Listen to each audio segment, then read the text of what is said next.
رب اشرح لي صدري ويسر لي امري واحلل عقدة من لساني يفقهوا قولي.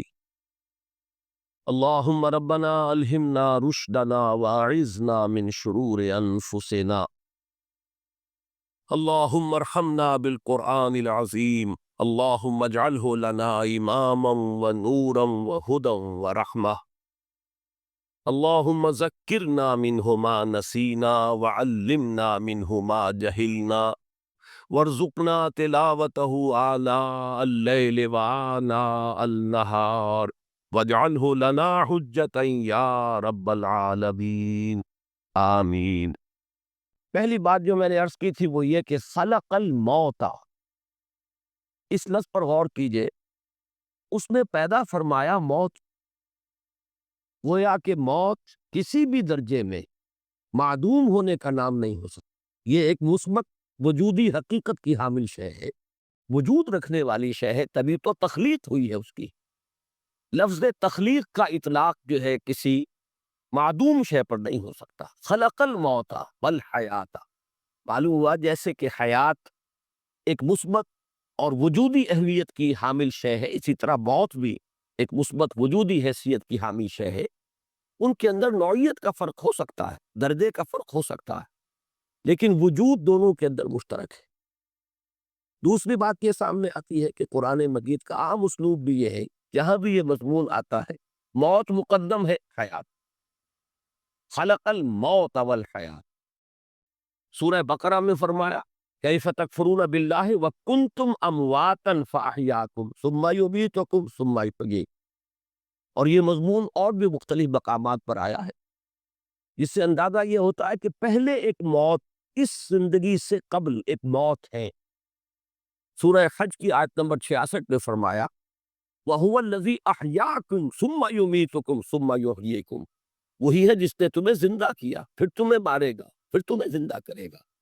تو زندہ اس شے کو کیا جاتا ہے کہ جو پہلے موت کی حالت میں موجود ہو۔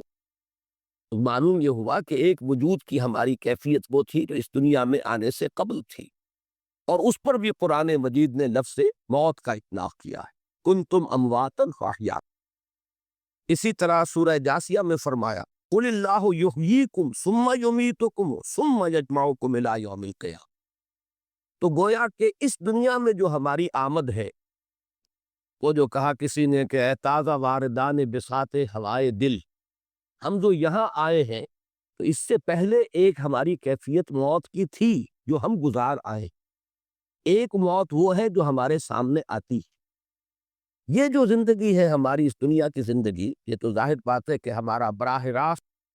اور بلا واسطہ اس کا تجربہ ہے، ہم اسے محسوس کر رہے ہیں، اس زندگی کو بسر کر رہے ہیں، اس کے حقائق ہمارے حواس خمسہ کی گرفت میں آ رہے ہیں، لہذا اس پر تو ہر ایک کا ایمان ہے۔ البتہ یہ کہ اس کے بعد ایسے لوگ بھی دنیا میں رہے ہیں اور آج بھی ہیں کہ جو اس زندگی کے سوا کسی زندگی کو ماننے کے لیے تیار نہیں۔ قرآن مجید میں دو جگہ پر وہ کا قول آیا ان ہی الا حیاتنا الدنیا وما نحن بمبعوثین، نہیں ہے ہماری کوئی زندگی سوائے اس دنیا کی زندگی کے، اور ہم ہرگز دوبارہ اٹھائے جانے والے نہیں۔ ایک اور مقام پر مزید وضاحت کے ساتھ فرمایا وما ہی الا حیاتنا الدنیا نموت ونحیا وما یہلکنا الا الدہر، نہیں ہے ہماری زندگی سوائے اس دنیا کی زندگی کے، ہم خود ہی مرتے ہیں، خود ہی جیتے ہیں، اور ہمیں مارنے والی شے بھی، ہلاک کرنے والی شے بھی گردش فلک اور دہر کے سوا کوئی شے نہیں ہے۔ اس آیت میں تو میں نے بارہا عرض کیا ہے کہ مکمل دہریت کا فلسفہ جو ہے وہ ایک آیت کے اندر موجود ہے، اور اس سے یہ بھی معلوم ہوا کہ یہ دہریت کوئی دور جدید کی شے نہیں ہے، یہ دہریت جو ہے یہ تو نزول قرآن کے وقت موجود تھی۔ اگرچہ یہ لوگ شاذ تھے، الشاذ کالمعدوم کے درجے میں تھے، اصل میں تو لوگ وہی تھے اکثر و بیشتر جو اللہ کو مانتے تھے، اور جو ان میں سے بہت سے وہ بھی تھے کہ جو بعث بعد الموت کے منکر تھے، بہت سے وہ بھی تھے جو مانتے تھے کہ دوسری زندگی ہے، لیکن یہ کہ ہمارے وہاں سفارشی ہیں، وہ ہمیں چھڑا لیں گے۔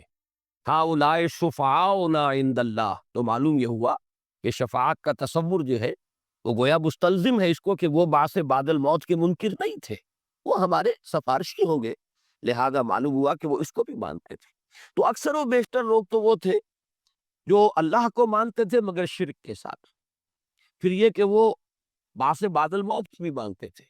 لیکن بڑی تعداد ایسے لوگوں کی بھی تھی جو باس بعد الموت کا انکار کرتے تھے، جن کا ذکر ان دو آیات میں آیا، وما نحن بمبعوثین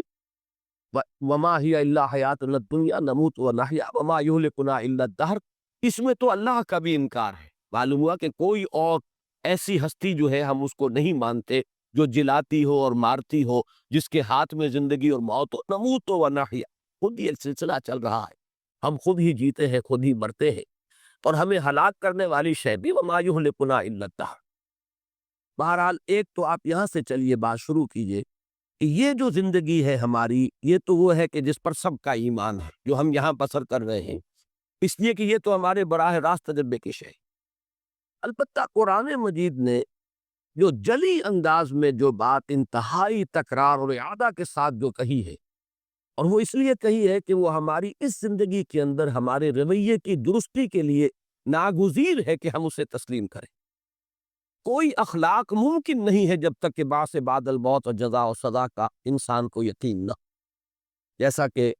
آخری پارے میں جب سورہ علق ہم پڑھیں گے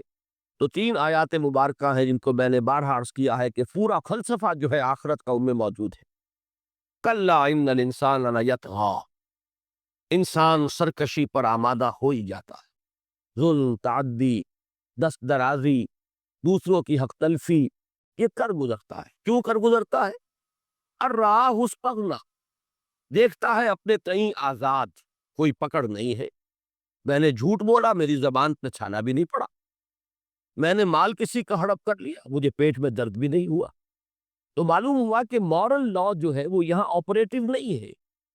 فزیکل لا جو ہے آپریٹو ہے۔ آپ انگارہ زبان پر رکھیں گے زبان جل جائے گی، جھوٹ بولیں گے، غیبت کریں گے، تہمت لگائیں گے، کچھ نہیں ہوگا۔ اسی طریقے سے آپ زہر کھائیں گے، سنکھیا کھائیں گے، مر جائیں گے، لیکن آپ حرام مال کھائیں گے، سود کھائیں گے، لوگوں کی میراث جو ہے وہ ہڑپ کر جائیں گے، وراثت جو ہے بہنوں کا حصہ ہڑپ کر جائیں گے، کچھ نہیں ہوگا۔ تو چونکہ وہ مورل لا یہاں آپریٹنگ نہیں ہے، اس کے نتائج نہیں نکلتے، لہذا انسان سرکش ہو جاتا ہے، بڑھتا چلا جاتا ہے تعدی میں، ظلم پہ۔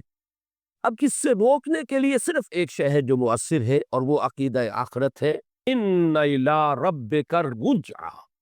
یقیناً تیرے رب کی طرف لوٹنا ہے۔ جو مورل لا یہاں آپریٹنگ نہیں ہے وہ وہاں آپریٹنگ ہو جائے، وہاں معلوم ہو جائے گا، جیسا کہ ایک جگہ فرمایا گیا ہے کہ جو لوگ یتیم کا مال ہڑپ کرتے ہیں، ما یاکلون فی بطونہم الا النار،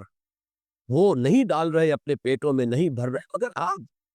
معلوم یہ ہوا کہ اس کا آگ ہونا یہاں ظاہر نہیں ہو رہا، وہاں ظاہر ہو جائے۔ یہ ہے اصل میں عقیدہ آخرت، جو کہ قرآن مجید کا سب سے اہم، اساسی اور بنیادی مضمون ہے۔ میں اس حد تک اس وقت عرض کرنا چاہوں گا کہ حضور کی دعوت میں نقطہ اول یہی تھا، توحید کا مضمون بھی قدرے دیر میں جا کر وضاحت کے ساتھ سامنے آیا، ورنہ شروع میں آپ کے تمام خطبات آغاز کے، اور آپ جیسا کہ دیکھتے ہیں کہ ابتدائی آیات جو آئی ہیں حضور سے خطاب میں، تو اس میں جو حکم ملا وہ انذار کا ہے، یا ایھا المدثر قم فانذر۔ اور جب آپ پڑھتے ہیں وہ خطبات اور جو احادیث کے اندر پھر تفسیرات آئی ہیں، تو آپ نے ابتدا میں جو بات فرمائی وہ صرف آخرت کی خبر تھی۔ لوگوں، زندگی صرف یہ زندگی نہیں ہے، تمہیں دوبارہ اٹھایا جائے گا، واللہ لتموتن کما تنامون ثم لتبعثن کما تستيقظون ثم لتحسبن بما تعملون ثم لتجزون بالاحسان احسانا وبالسوء سوءا وانها لجنة ابدا او لنار۔ خدا کی قسم تم سب پر موت وارد ہو جائے گی جیسے روزانہ رات کو سو جاتے، اور پھر تم سب اٹھا لیے جاؤ گے لازماً، جیسے کہ روزانہ صبح بیدار ہو جاتے، پھر تمہارا حساب ہو کر رہے گا، پھر تمہیں بدلہ مل کر رہے گا، بھلائی کا بھلا بدلہ اور برائی کی بری سزا، اور وہ یا جنت ہے ہمیشہ ہمیش کے لیے، اور یا دوزخ ہے ہمیشہ ہمیش کے لیے۔ تو اہم ترین نقطہ یہی تھا، اس اعتبار سے کہ در حقیقت انسان کے اندر جو احساس ذمہ داری پیدا ہوگا وہ اس سے ہوگا، پھر وہ سوچنے پر آمادہ۔ اس کے بعد دوسرا نقطہ آتا ہے در حقیقت توحید کا، اگرچہ جب ہم دین کے اصول بیان کریں گے تو ہمارا دین اصلاً دین توحید ہے، لیکن یہ کہ دعوت کے اندر ترتیب کچھ بدلتی ہے۔ جیسے کہ اگر آپ قرآن مجید میں جائزہ لیں گے تو رسولوں کے ضمن میں ہمیشہ جب مثبت بات آتی ہے تو تبشیر کا ذکر پہلے، وما ارسلناک الا مبشرا ونذیرا، رسلا مبشرین ومنذرین لئلا یکون للناس علی اللہ حجۃ بعد الرسل۔ تو اگر اصولی طور پر دیکھا جائے تو تبشیر مقدم ہے انذار پر، لیکن واقعاتی اعتبار سے دیکھا جائے تو ابتدائی آیات میں تبشیر کا ذکر ہی نہیں۔ یا ایھا المدثر قم فانذر وانذر عشیرتک الاقربین، اس لیے کہ معاشرہ بگڑا ہوا ہے، یہاں بشارت کسے دے؟ یہاں تو بربادی ہے، تباہی ہے، ہلاکت ہے، اخلاقی پستی ہے، ظلم ہے، جور ہے، تاندی ہے، شرک ہے، کفر ہے، بشارت کس کی؟ لہذا اس وقت جو بات جو نمایاں ہو کر آئی ہے انذار ہے۔ تو اسی طریقے سے اس بات کو سمجھ لیجئے کہ دعوت نبوی کے اندر انذار آخرت مقدم ہے فی توحید کے اوپر، توحید کا مضمون بعد میں نکھر کر آیا ہے۔ بہرحال قرآن مجید نے سب سے بڑی حقیقت جو ہمارے سامنے رکھی وہ حیات اخروی۔ البتہ حیات اخروی اور اس حیات دنیاوی کے درمیان ایک شے ہے جس کا نام موت ہے، لیکن ذرا غور کریں گے تو معلوم ہوگا کہ اولاً تو موت معدوم ہونے کا نام نہیں، دوسرے یہ کہ ذرا تفصیل میں جائیے، وہ خود ایک حیات ہے۔ موت کہاں ہے؟ اس کو ہم کہتے ہیں حیات برزخی، یہ حیات برزخی ہے۔ حضور صلی اللہ علیہ وسلم کا فرمان ہے کہ قبر جو ہے وہ یا تو جہنم کے گڑھوں میں سے گڑھا ہے اور یا جنت کے باغیچوں میں سے ایک باغیچہ ہے، تو وہ تو حیات ہی کی ایک شکل ہے۔ معلوم ہوا کہ لفظ موت کا اس پر اطلاق مجازن ہو رہا، اسی لیے صحیح لفظ جو ہم استعمال کرتے ہیں وہ تو ہے انتقال، منتقل ہو جانا ہے، زندگی کی ایک حالت سے دوسری حالت کو منتقل ہو جاتا۔ تو در حقیقت یہ موت کے لفظ کا بھی اطلاق جو آنے والی زندگی ہے، یہ حیات برزخی جو حیات اخروی سے پہلے ہے، بعث بعد الموت والا دن جو آئے گا، ہماری اس یہاں کی دنیا کے اس انتقال کے بعد سے لے کر یہ خود ایک حیات ہی کی کیفیت ہے۔ اب یہ چیزیں تو وہ ہیں کہ جو انسان کے عملی رویے کے لیے ضروری ہے کہ اس کا یقین اسے ہو، اس کا علم اسے ہو، تب وہ درست رہے گا۔ لیکن یہ کہ دوسرے حقائق کچھ اور بھی ہے، وہ ذرا علمی حقائق ہے، ان کی اہمیت عملی نہیں ہے لیکن علمی ہے۔ اس میں جب انسان غور کرتا ہے، قرآن مجید کا یہ اسلوب میں نے بارہا بیان کیا ہے کہ وہ علمی نکات کو اور علمی حقائق کو سرسری انداز میں، بلکہ اس سے بھی آگے بڑھ کر ایک لفظ کہہ رہا ہوں کہ ضمنی انداز میں بیان کرتا ہے، تاکہ جو عوام ہے وہ قرآن مجید کو پڑھتے ہوئے کہیں رکے نہ، وہ تسلسل کے ساتھ پڑھتے چلے جائیں۔ البتہ جن کے ذہن کے اندر فلسفیانہ سوالات موجود ہوں، جن کی ساخت فلسفیانہ ہو، جو گہرے غور و فکر کے عادی ہو، وہ کہیں جا کر رک جائیں گے۔ مثلاً یہی کہ یہ موت کا لفظ کیوں آیا؟ کیوں نہیں کہا گیا کنتم معدومۃ فخلقناکم، تم معدوم تھے ہم نے تمہیں پیدا کیا؟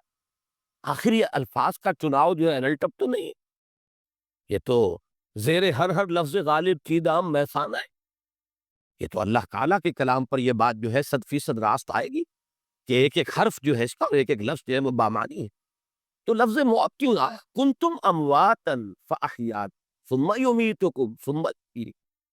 اب یہاں پر آدمی جو ہے ڈیرا لگا کر بیٹھ گیا، عام آدمی گزر جائے گا، موت سے مراد ہے معدوم، تم نہیں تھے۔ اور اکثر آپ دیکھیں گے کہ مترجمین یہی کہہ کے گزر گئے، تمہارا کو وجود نہ تھا، تمہاری کو ہستی نہ تھی، تم نہ تھے، پھر ہم نے تمہیں زندہ کیا۔ زندہ کیا یعنی پیدا کیا۔ در حقیقت عام آدمی کے لیے یہ بھی بہت ہے، کافی ہے۔ اس کے لیے تو اصل شے جو ضروری ہے وہ آخرت کا یقین ہے۔ آخرت کا یقین ہوگا تو اس کا درست بہے گا رویہ، عمل صحیح ہوگا، اخلاقی روش اس کی درست ہوگی۔ باقی یہ چیز جو ہے یہ تو پھر انہی کے لیے ہے کہ جن کے ذہن کے اندر وہ سوالات ہو، جو حقیقت زندگی پر غور کر رہے ہو، جو ماہیت وجود پر غور کر رہے ہیں۔ اب یہ چیزیں جن کے سامنے ہیں وہ ان جگہوں پر آ کر رک جاتے ہیں، جیسے کہ کوئی سائنس کا طالب علم اپنی مائکروسکوپ کو فوکس کر کے بیٹھ جاتا ہے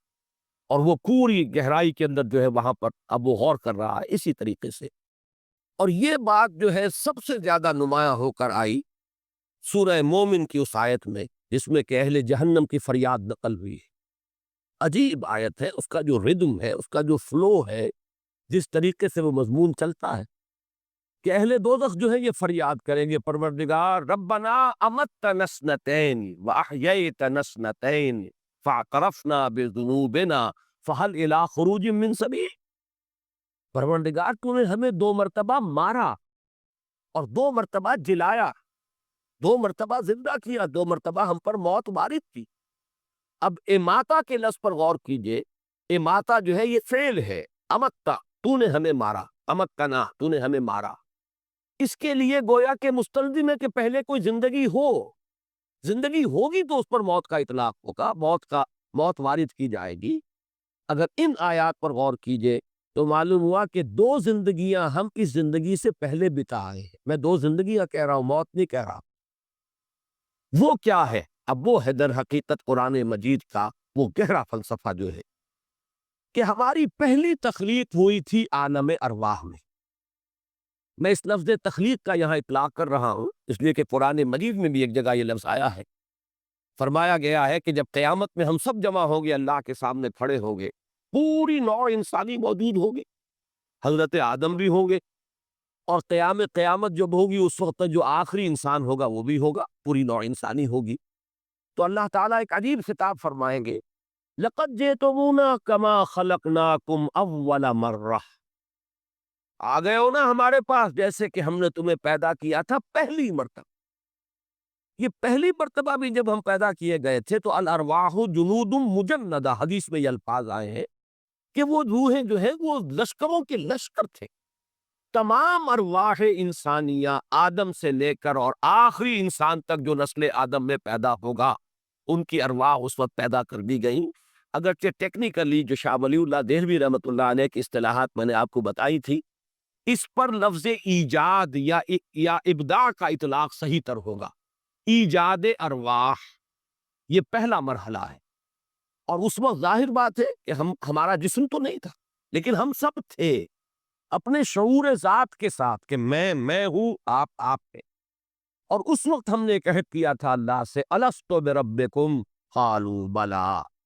ظاہر بات ہے کہ یہ عہد جو ہوتا ہے یہ تو بقائنی ہوش و حواس ہوتا،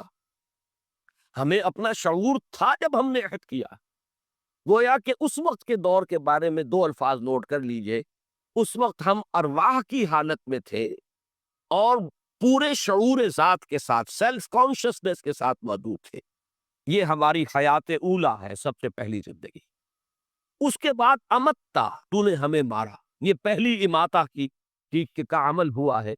اور اس کے بعد ان ارواح کو میں بار بار لفظ استعمال کرتا ہوں، کسی کولڈ سٹوریج میں رکھ دیا گیا۔ یہ در حقیقت ارواح کی خابیدگی کی ایک کیفیت ہے، سوئی ہوئی ہے ارواح۔ جیسے جیسے اب جو تخلیق کا عالم مادی میں، عالم اجساد میں جو تخلیق کا سلسلہ چل رہا ہے، تو جیسے ہی کسی ایک انسان کا بطن مادر میں، جس کے بارے میں حدیث میں آیا 120 دن کے بعد جب وہ بچہ جو ہے جنین کی شکل میں 120 دن کا ہو جاتا ہے، وہ روح جو ہے اس کی لا کر شامل کر دی جاتی ہے۔ فیرسل الملک، ملک کو بھیجا جاتا ہے، فینفخ فیہ الروح، پھر وہ اس پہ روح پھونک دیتا۔ اور روح سے ظاہر بات ہے کہ زندگی مراد نہیں ہے، زندگی تو اس سے پہلے کہ 120 دن جو ہے وہ بھی کوئی ڈیڈ تو نہیں تھا، وہ جنین، وہ امبریو جو ہے وہ لیونگ امبریو ہے، بلکہ یہ کہ اس سے پہلے جیسے کہ سورہ دہر میں آئے گا انا خلقنا الانسان من نطفۃ امشاج، ہم نے انسان کو پیدا کیا ملے جلے نطفے سے۔ تو وہ نطفہ کہ جس سے انسان کی تخلیق شروع ہوتی ہے، اس کا ایک جز آتا ہے مرد سے، باپ سے، اور ایک جز آتا ہے عورت سے یعنی ماں سے، اور یہ دونوں جو ہے لیونگ سیلز ہیں، یہ ڈیڈ نہیں، لیونگ سیلز۔ ان کے امتزاج سے پھر ایک سیل وجود میں آیا، اور اس سے پھر آگے تخلیق کا عمل جو ہے امبریولوجی جس کو کہ ڈسکس کرتی ہے وہ عمل شروع ہوا 120 دن کے بعد۔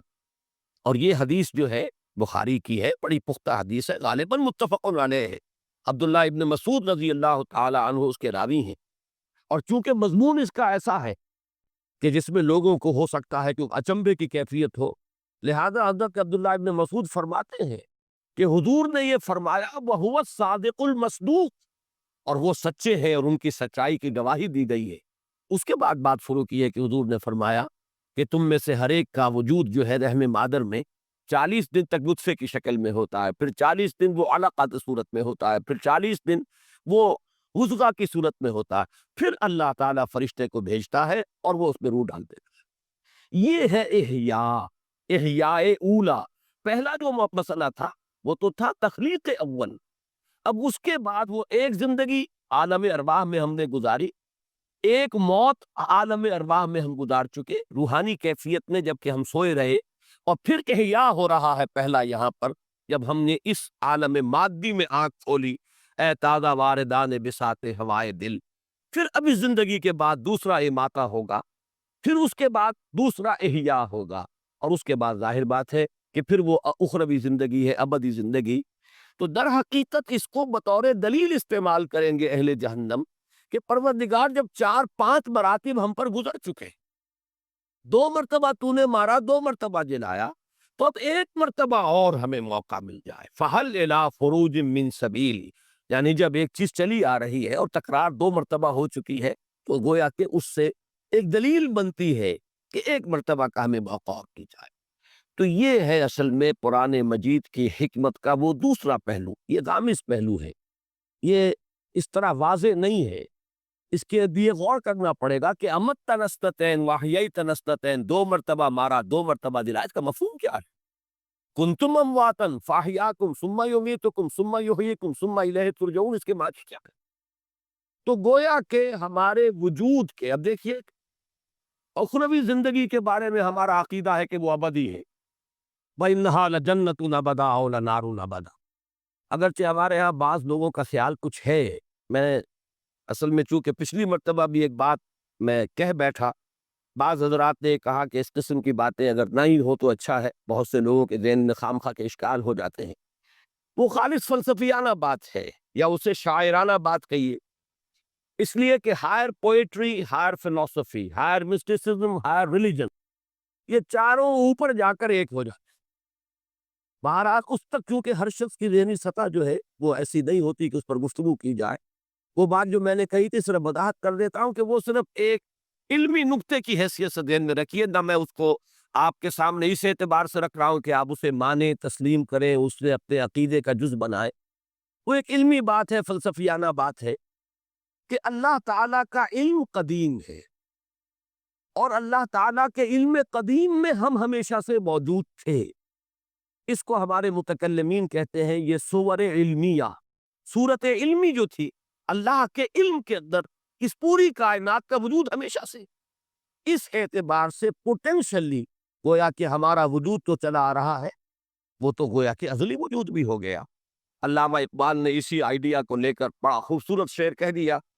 بضمیر تار میدم تو بے جوش خود نمائی، بکنارہ برفدندی در آبدار خود را، میں تو تیرے اندر آرام سے سویا ہوا تھا، تو نے اپنے آپ کو ظاہر کرنے کے لیے اپنے اس موتی کو جو ہے وہ باہر پھینک دیا ہے، ورنہ مجھے تو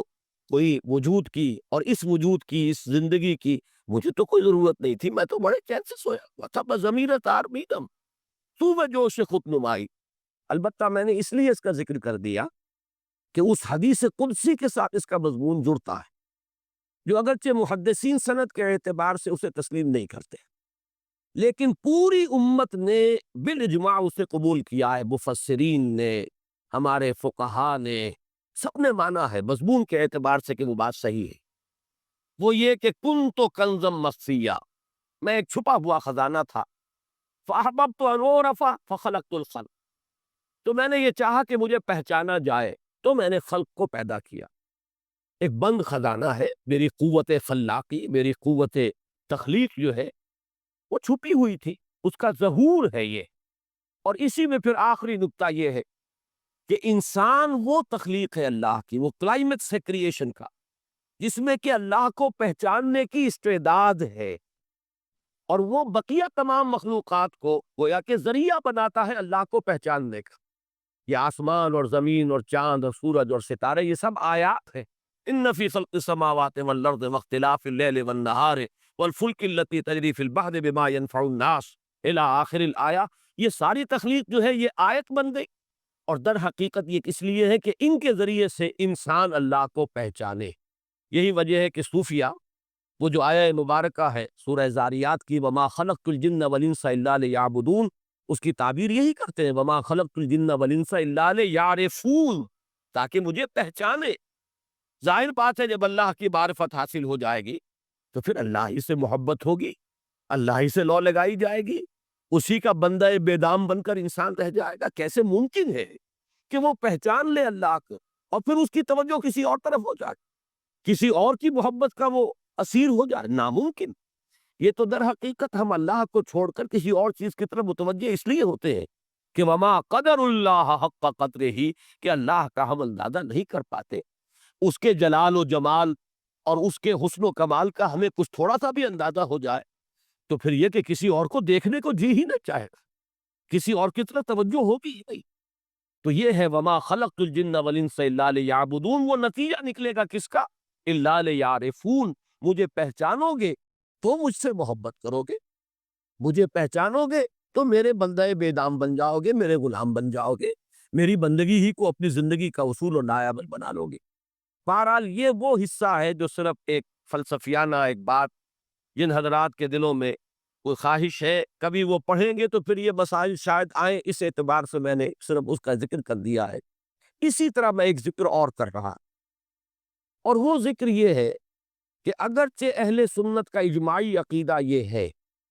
کہ جنت بھی ابدی ہے، ابدی ہے، ابدی ہے، ہمیشہ ہمیشہ ہمیشہ ہمیشہ ہمیشہ ہمیشہ، اور دوزخ بھی ابدی ہے، ابدی ہے، ہمیشہ ہمیشہ ہمیشہ ہمیشہ، کوئی ان دونوں کے لیے اختتام نہیں۔ لیکن بعض لوگوں کا خیال یہ رہا ہے، اور عجیب بات یہ ہے کہ دو ایسی عظیم شخصیتیں کہ جو اور مختلف اعتبارات سے ایک دوسرے کی بالکل ضد ہیں، امام ابن تیمیہ رحمہ اللہ اور شیخ محی الدین ابن اکبر، شیخ اکبر۔ اب یہ محی الدین ابن عربی شیخ اکبر جنہیں کہا جاتا ہے، اب یہ بہت سے اعتبارات سے ایک دوسرے کی ضد، لیکن اس مسئلے میں دونوں متفق کہ جہنم ابدی نہیں ہے، جنت ابدی ہے،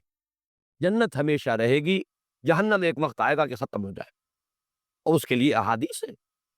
میں آپ کو بتا دوں کہ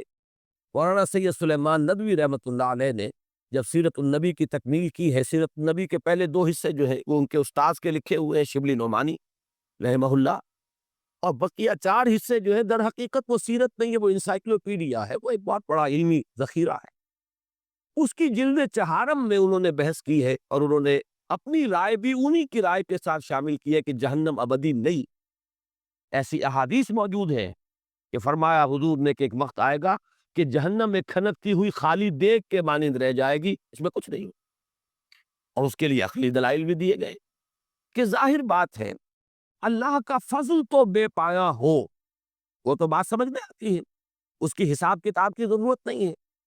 لیکن انسان نے جو غلطیاں کی ہیں، گناہ کیے ہیں، وہ بہرحال محدود ہے، اس نے محدود زندگی میں گناہ کیے،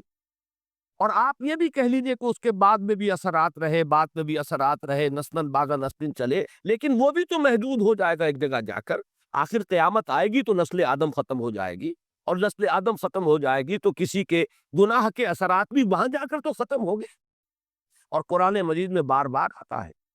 کہ اللہ تعالیٰ کسی گناہ کی سزا اتنی ہی دیتا ہے جتنا کہ وہ گناہ ہے، البتہ نیکی کا اجر و ثواب وہ بڑھاتا۔ تو یہ جو اصول ہے، اس اصول سے بھی یہ بات ثابت ہوتی ہے کہ کتنا طویل لاکھوں سال، کروڑوں سال، اربوں سال تک بھی مان لیجئے، لیکن یہ کہ عقل کا تقاضا یہ ہے، منطق کا تقاضا یہ ہے کہ ایک محدود زندگی میں جو گناہ کیے گئے ہیں اور اس کے اگر اثرات بھی چلے ہیں تو وہ بھی بہرحال کتنے ہی طویل ہو جائے، ایک جگہ پر آ کر حد اس کی آ جائے گی، تو اس کی جو سزا ہے وہ بھی محدود ہونی چاہیے، وہ لامحدود تو نہیں ہونی چاہیے۔ یہ ہے اس کے فلسفیانہ دلیل، اور احادیث موجود ہیں۔ بہرحال اہل سنت کا یہ اجماعی عقیدہ نہیں ہے، لیکن میں نے علم آپ کے معلومات کے لیے یہ بات عرض کر دی ہے۔ ابن عربی، شیخ اکبر اور امام ابن تیمیہ رحمہ اللہ دونوں کی یہ رائے ہے۔ اب باقی جو ہے اصل بات سمجھنے کی کیا ہے، خلق الموت والحیات، یہ میں نے آج عرض کیا، پہلے میں نے عرض کیا تھا کہ 3 زندگیاں 2 موتیں۔ پہلی زندگی خالص ارواح کی حالت میں، لیکن اس وقت شعور بھی تھا۔ ایک موت پہلی آ گئی جبکہ روح تھی خوابیدہ، سوئی ہوئی، کولڈ سٹوریج۔ پھر ہماری دوسری زندگی یہ ہے جس میں روح بھی ہے، جسد بھی ہے، شعور بھی ہے۔ پھر موت آئے گی جس میں کہ روح بھی ہوگی، نفس بھی ہوگا، جسد گل سڑ جائے گا، اور اس میں ایک نیم شعوری کی کیفیت بھی ہوگی، اس لیے کہ یہ عالم برزخ کے اندر بھی کچھ نہ کچھ ریفلیکشن جو ہے عالم آخرہ میں جو کچھ ہونے والا ہے، نتیجہ نکلنے والا ہے، اس کی ایک ریفلیکشن ہے۔ وہ جو انگریزی میں آپ کہتے ہیں کہ coming events cast their shadows before, تو اہل جنت کو جو کچھ ملنے والا ہے، ٹھنڈی ہوائیں قبر میں آ جائیں گی، اور اہل دوزخ کے ساتھ جو کچھ بیتنے والا ہے، اس کی آگ کی لپٹ جو ہے وہ یہاں آ جائے گی۔ کبھی تو حضور نے فرمایا کہ کھڑکی کھول دی جاتی ہے، یا جنت کی طرف کھڑکی کھول دی جائے گی یا جہنم کی طرف کھول دی جائے، یا وہاں سے اس کی خوشبوئیں آئیں گی اور ٹھنڈی ہوائیں آئیں گی، اور یا یہ ہے کہ جہنم کی لپٹ آنی شروع ہو جائے۔ تو میں اس لیے لفظ استعمال کرتا ہوں نیم شعوری کی کیفیت۔ پھر ہے وہ جب بعث بعد الموت ہے، پھر وہ ابدی زندگی، اگر وہ جہنم کے معاملے میں ہو بھی، لیکن وہ اتنی طویل اتنی طویل اتنی طویل ہے کہ جس کو ہم تو لفظ ابد ہی سے تعبیر کریں گے تو سمجھ میں آئے، اس لیے کہ ہمارے الفاظ تو محدود ہیں، ہمارا تصور جو ہے الفاظ کے حوالے سے قائم ہوتا ہے، اور ہمارا ذہن چونکہ محدود ہے، الفاظ اسی کی بنیاد پر وجود میں آئے ہیں، ہم ابد کا تصور کر ہی نہیں سکتے، بلکہ ہمارا تصور تو کہیں نہ کہیں جا کر محدود ہی ہو جائے گا، صرف یہ کہیں گے بہت طویل بہت طویل۔ یہی وجہ ہے قرآن مجید کہیں صرف خلود کے لفظ پر اکتفا کرتا ہے، خالدین فیہا، کہیں پھر مزید اضافہ کرتا ہے خالدین فیہا ابدا، کہیں فرماتا ہے ما دامت السماوات والارض، جب تک آسمان اور زمین رہے، کہیں فرماتا ہے احقابا، وہ احقاب صدہا برس، صدیوں پر صدیاں بیتتی جائیں گی، رہیں گے اس میں، اس لیے کہ اب اس کے علاوہ ہماری زبان کے الفاظ اور کہاں سے آئے؟ ہماری زبان ہے نا جس میں قرآن مجید نازل ہو رہا ہے، ہم نہیں سمجھ سکتے، اگر یہ کوئی ایبسولوٹ لینگویج ہو تو اس میں ہم کیسے سمجھیں؟ تو یہ تو ہماری زبان ہے، عربی مبین جس کو کہا گیا ہے، اس میں ہم نے نازل کیا ہے، انا انزلناہ قرآنا عربیا لعلکم تعقلون، تاکہ تم سمجھ سکو، ہم نے اس کو قرآن عربی بنا کر نازل کیا۔ یا اس سے پہلے کوئی کتاب اتری وہ قرآن عبرانی تھی، یا کوئی اور پہلے صحیفہ حضرت ابراہیم کا نازل ہوا ہوگا، تو ہم نہیں کہہ سکتے کہ وہ عبرانی تھی یا کوئی اور بات تھی، واللہ اعلم۔ تو معلوم یہ ہوا کہ ہمارے الفاظ محدود ہیں، اب زیادہ سے زیادہ تصور دینے کے لیے مختلف اسلوب ہے، کہیں صرف خلود، کہیں خالدین فیہا ابدا، کہیں ما دامت السماوات والارض، جب تک آسمان اور زمین قائم رہے، کہیں احقابا، صدہا برس،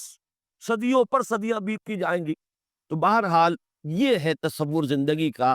اور میں نے جیسا کہ پچھلی مرتبہ آپ کو علامہ اقبال کا شعر سنایا، بہترین تعبیر، صحیح ترین تعبیر،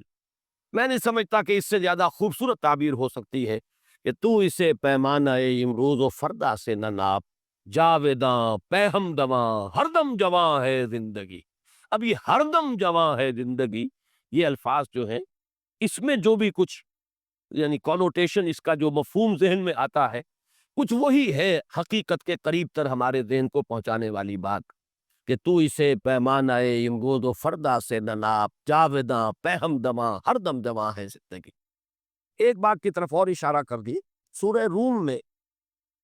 ایک بڑی پیاری بات آئی ہے کہ یعلمون ظاہرا من الحیات الدنیا، یہ لوگ حیات دنیاوی کے بھی صرف ظاہر ہی سے واقف ہیں، یعنی جو حیات دنیاوی جیسا کہ میں نے عرض کیا وہ ہمارا براہ راست تجربہ ہے، بڑے ہارڈ فیکٹس ہیں نا اس کے، یہاں کی مسرت بھی ایک واقعے کی حیثیت سے آتی ہے، اور یہاں کی مضرت یا کوئی ہمارے لیے کوسٹ ہے وہ بھی ایک واقعے کی حیثیت سے آتی ہے، یہاں کی خوشیاں بھی جو ہے بڑی کنکریٹ ہے، اور یہاں کے غم بھی بڑے کنکریٹ ہے، تو یہ ہے ہمارا ڈائریکٹ ایک اس کا تجربہ اور ایکسپیرینس۔ لیکن در حقیقت اس زندگی کی بھی جو اصل باطنی حقیقت ہے وہ ہمارے حواس کے دائرے سے باہر ہے، اور وہ ہے روح۔ اصل تو شے روح ہے، یہ جسد تو اس کا ایک مرکب ہے، اسے ایک سواری دے دی گئی ہے، لہذا ہم دنیا کی زندگی سے بھی جس سے براہ راست واقف ہے وہ در حقیقت مادی زندگی ہے۔ حقیقی زندگی جو ہے وہ تو روحانی زندگی، وہ روح جو ہم میں پھونکی گئی ہے، اگر اس کو جان لیں تو جیسے کہ میں سورہ حشر کی اس آیت کے حوالے سے بڑی مفصل تقاریر کر چکا ہوں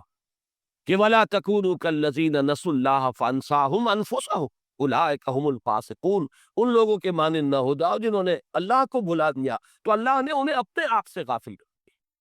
تو یہ اپنے آپ سے غافل ہو کر زندگی بسر کر رہا ہے انسان، وہ اپنے آپ کو صرف ایک حیوان سمجھ کر، ایک حیوان قرار دے کر، زیادہ سے زیادہ یہ کہ ذرا سلائٹلی مور ایوالوڈ اینیمل ہے، ذرا ہائر پلین آف ایوولوشن پر ہے،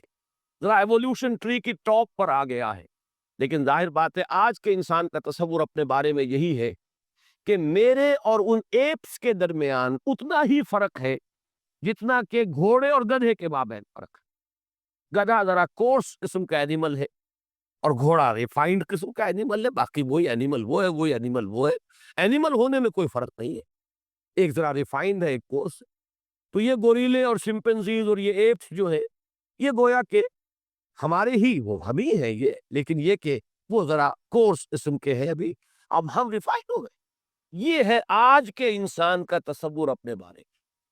گویا کہ انسان اپنی عظمت سے خود مستعفی ہو چکا ہے، اس نے اپنے آپ کو مجرد ایک حیوان کی سطح پر گرا دیا، اس سے زیادہ اپنی کوئی حقیقت وہ سمجھتا ہی نہیں۔ اور یہ میرے نزدیک سب سے بڑا مظہر ہے اس آیہ مبارکہ کا، وَلَا تَكُونُوا كَالَّذِينَ نَسُوا اللَّهَ فَأَنسَاهُمْ أَنفُسَهُمْ أُولَٰئِكَ هُمُ الْفَاسِقُونَ۔ تو جب اپنے آپ کو حیوان سمجھ لیں گے تو فاسق تو ہوں گے ہی، پھر تو اینیمل انسٹنکٹس اور ان کو بے قابو کر کے انسان جو ہے زیادہ سے زیادہ سینچول گریٹیفیکیشن، زیادہ سے زیادہ تسکین جو ہے اپنے لیے حاصل کرے گا، تو ظاہر بات ہے پھر فاسق ہونا تو نتیجہ ہے اس کا کہ انہوں نے اپنے آپ کو محض حیوان سمجھا اور اپنی اصل حقیقت کو بھول گئے۔ یہ ہے ظاہر من الحیات الدنیا، یہ حیات دنیاوی کا بھی اصل باطنی پہلو اگر سامنے آ جائے تو پھر وہ بات ہو جائے گی۔ یہ بھی وہ حدیث ہے کہ جو بہرحال محدثین کے ہاں پایہ ثبوت کو نہیں پہنچتی، لیکن چلیے اسے ایک حکیمانہ مقولہ سمجھ لیجئے کہ من عرف نفسہ فقط عرف ربہ، جو اپنی حقیقت کو پہچان لے گا وہ اپنے رب کو بھی پہچان دے، اس لیے کہ ہم نے اپنی حقیقت کو بھی نہیں پہچانا۔ بہرحال یہ ہے وہ حیات انسانی کے 5 ادوار۔ میں نے پہلے کہا تھا 3 زندگیاں 2 موتیں، آج میں حیات ہی کے 5 ادوار کہہ رہا ہوں، اس لیے کہ موت بھی ایک طرح کی زندگی ہے، اگرچہ شعور نہیں ہے۔ جیسے آدمی سویا ہوا ہے تو سویا ہوا ہے تو اس کے جسم کے اندر جان موجود ہے لیکن شعور نہیں ہے۔ اسی طریقے سے ارواح ہماری تھی، شعور سلب کر لیا گیا، سلا دیا گیا، تو وہ بھی در حقیقت ایک زندگی ہی کی کیفیت تھی۔ پہلی زندگی عالم ارواح میں جب ہمیں شعور بھی تھا اور ہم نے عہد الست کیا اپنے پروردگار سے۔ دوسری زندگی جب ارواح کی حالت میں ہم سوئے ہوئے تھے۔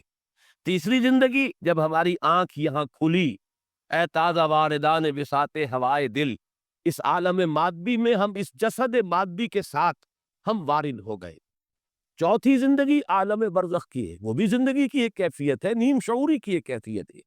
پانچویں زندگی وہ ہے وہ ابدی زندگی، تو اسے پیمانہ ان روز و فردا سے نہ ناپ، جاویداں پہ ہم دواں ہر دم جمع ہے زندگی۔ اس کا جو آخری ٹکڑا ہے وہ ہے عملی۔ اس کا یہ جو اللہ نے حصے بکھرے کیے کیوں کیے؟ یہ تسلسل ایک چلا رہا ہے۔ میں پھر ایک بات عرض کر دوں، جہاں تک روح کا تسلسل ہے وہ کہیں نہیں ٹوٹا۔ یہ جو بھی کیفیات بدل رہی ہے، کہیں روح خالی ہے، کہیں روح جسد کے ساتھ ہے، کہیں روح پھر جب ہے قبر میں جسد جو ہے وہ گھل رہا ہے، مٹی ہو کر مٹی ہو رہا ہے، روح موجود ہے، روح چل رہی ہے۔ روح کا تسلسل تو کہیں ٹوٹا ہی نہیں، اس وقت سے جب سے کہ اللہ نے ارواح کو تخلیق کیا ہے اس وقت سے لے کر وہ ابد الآباد تک، یہ تو ایک تسلسل ہے، اس میں تو کہیں وقفہ بھی نہیں۔ اس کے بارے میں تو ہم یہ بھی نہیں کہہ سکتے کہ موت ایک زندگی کا وقفہ ہے، یعنی آگے بڑھیں گے دم لے کر، وقفہ کہیں ہے ہی نہیں۔ البتہ اس روح کی کیفیات بدل گئی ہے۔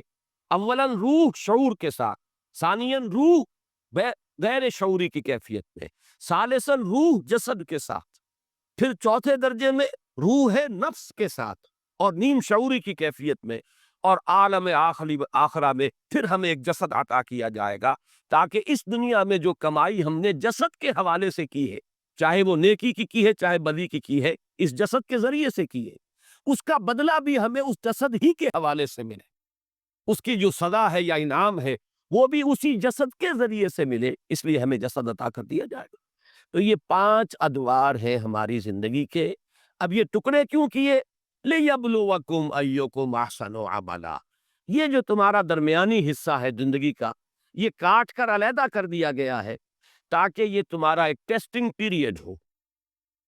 یہ ہے فلسفہ قرآن کا اس اعتبار سے کہ یہ زندگی امتحانی زندگی ہے، یہ زندگی کا امتحانی دور کی پیش کر غافل عمل کوئی اگر دفتر میں ہے، یہ گھڑی محشر کی ہے تو عرصہ محشر میں ہے، اس لیے کہ حضور نے فرمایا الدنیا مزرعۃ الآخرہ، دنیا آخرت کی کھیتی ہے، یہاں بو گے تو کاٹو گے، یہاں اپنے حق میں کانٹے بو گے تو وہاں کانٹے ملے، یہاں تم پھولوں اور پھلوں والے پودے لگاؤ گے تو وہاں جا کر تمہیں وہ پھل اور پھول مل جائیں گے، روح و ریحان و جنت و نعیم ہوگا، یا یہ کہ تسلیت و جحیم والی بات ہو جائے گی۔ تو یہ مزرعہ ہے، یہاں تمہیں آزمایا جا رہا ایکم احسن عمل۔ اور چونکہ یہ میں نے بارہا اصول بیان کیا ہے، قرآن مجید میں اہم مضامین 2 دفعہ ضرور آئیں گے، اسی 29ویں پارے کے آخری حصے میں جا کر پھر یہ لفظ آیا ہے انا خلقنا الانسان من نطفۃ امشاج نبتلی فجعلناہ سمیعا بصیرا، ہم نے انسان کو ملے جنے نطفے سے پیدا کیا تاکہ جانچیں پرکھیں آزمائیں۔ پروو یور ورتھ، تمہارے لیے ایک چیلنج ہے یہ زندگی جو ہے، ثابت کرو اپنی وقت، ثابت کرو اپنی قدر و قیمت، ثابت کرو، برابر ہٹے اندر سینہ داری، سرودے نالے آہے فغانے، جو کچھ تمہارے اندر ہے لاؤ، بروئے کار لاؤ۔ جیسے کہ میں نے قائد اعظم کا ایک جملہ بارہا آپ کو سنایا ہے کہ ان کا بڑا پیارا جملہ ہے کہ God has given us a golden opportunity to prove our worth as architects of a new nation and let it not be said that we didn't prove equal to the task۔ اسی طرح اللہ نے ہمیں ایک موقع دیا ہے prove your worth لنبلوکم ایکم احسن عملا، نبتلی ہے ابتلا، میں پچھلی مرتبہ بیان کر چکا ہوں، بلا یبلو یہ ثلاثی مجرد میں آیا، ابلا یبلی یہ باب افعال سے آیا، ابتلا یبتلی یہ باب افتعال سے آیا، تینوں کا مفہوم ایک ہی ہے، آزمانا، جانچنا، پرکھنا، لنبلوکم ایکم احسن عملا وہو العزیز الغفور۔ عزیز اور غفور دونوں کا تعلق ہے جزا کے ساتھ، وہ زبردست ہے جو چاہے سزا دے، لیکن وہ غفور بھی ہے جس کو چاہے بخش دے،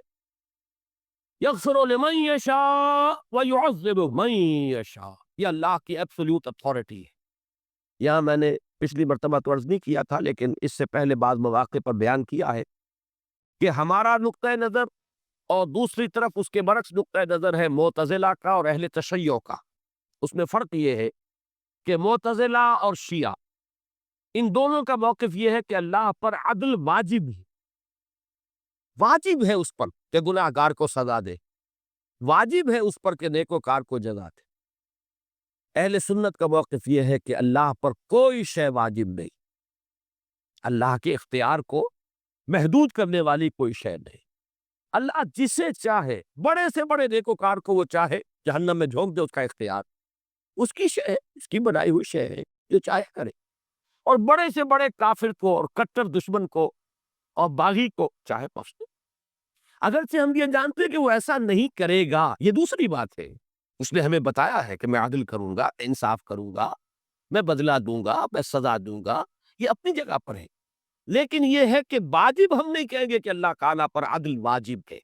بلکہ یہ کہ اللہ کا اختیار مطلق ہے، یعذب من یشاء ویغفر من یشاء واللہ علی کل شیء قدیر۔ اگر یہ کیفیت نہ ہو تو پھر تو اس کی قدرت جو ہے وہ مطلق نہ رہی، اس کا اختیار مطلق نہ رہا۔ یہ وَهُوَ الْعَزِيزُ الْغَفُورُ۔ باقی آیات کے بارے میں اب میں تفصیل میں نہیں جا رہا ہوں، کیونکہ یہی آیت تھی اس میں جس کے بارے میں نے عرض کیا تھا کہ یہ قرآن مجید کے فلسفہ اور حکمت کے ایک اہم پہلو سے بحث کرتی ہے۔ اب ہم آگے چل رہے ہیں۔